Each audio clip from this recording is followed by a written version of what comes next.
10월 16일 KMA 뉴스 브리핑입니다.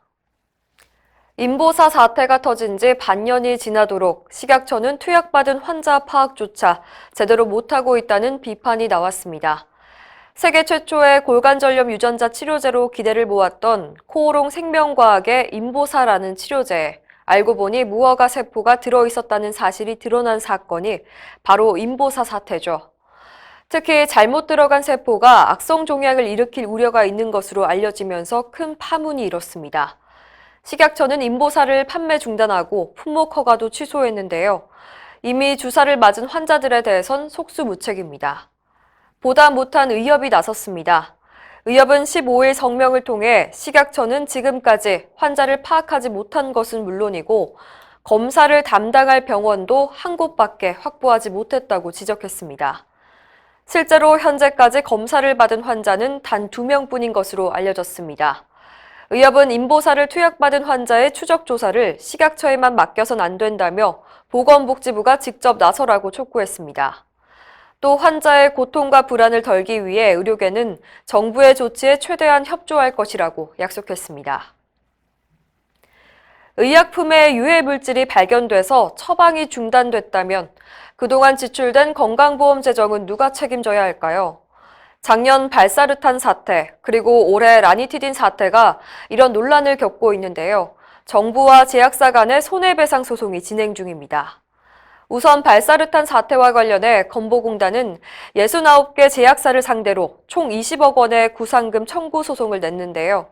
공단 측은 유해 물질이 들어간 약을 만든 제약사 쪽에 당연히 책임이 있다는 입장입니다. 하지만 제약사들의 반발도 만만찮습니다. 제조 허가를 받을 당시엔 유해 물질 기준을 충족했기 때문에 뒤늦게 발견된 책임을 우리한테 돌리는 건 억울하다라는 겁니다. 현행 제조물 책임법을 살펴보면 제조업자가 어떤 물건을 만들 당시의 과학기술 수준으로는 결함이 있는지 도저히 알 수 없었다는 사실을 입증하면 손해배상 책임을 지지 않아도 된다고 돼 있습니다. 결국 법원이 이 조항을 어떻게 적용하느냐가 소송의 관건이 될 것으로 보입니다. 발사르탄 소송 결과는 라니티딘 사태에도 그대로 적용될 가능성이 커서 관심이 모아지고 있습니다. 어제부터 12세 이하 어린이와 만 75세 이상 어르신, 임신부를 대상으로 인플루엔자 무료 접종이 실시됐습니다. 매년 되풀이되는 불법 단체 예방접종이 올해도 우려되는데요. 지역 의사회가 불법 행위를 막기 위해 발벗고 나섰습니다.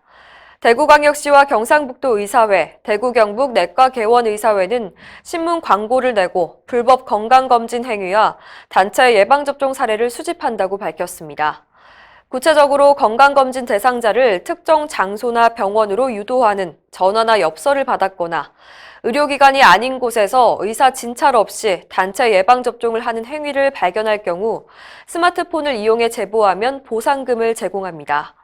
대구 경북 의사회는 공정한 의료 질서를 통해 시민들의 건강을 지키기 위해 이번 일을 하게 됐다면서 예방접종은 반드시 가까운 동네 병의원에서 받을 것을 당부했습니다. 흉부외과, 산부인과 같은 소위 기피 과목 문제를 해결하기 위해 정부가 내놓은 해법에 의료계가 한심하다는 반응을 보이고 있습니다.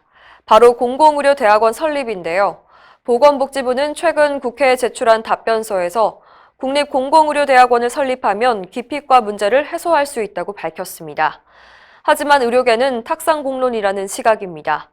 대한전공의협의회는 공공의대 설립으로 전공의 기피 과목 문제를 개선할 수 없다는 입장을 복지부에 계속 제기했는데 똑같은 답변을 했다니 유감이라며 전공의들이 왜 지원을 기피하는지 진정성 있는 고민이 필요하다고 꼬집었습니다. 수련 환경을 개선하고 나중에 봉직이나 개원했을 때 진료 의사로서 불안감이 없도록 해주는 법적 보호 장치가 필요하다는 지적입니다. 한편 올해 전공의 충원율을 살펴보면 흉부외과 64%, 산부인과 82%, 비뇨의학과 78% 등 기피 과목들은 여전히 정원 미달로 나타났습니다. 이상으로 뉴스 브리핑을 마칩니다. 자세한 사항은 의협신문을 참고하시길 바랍니다.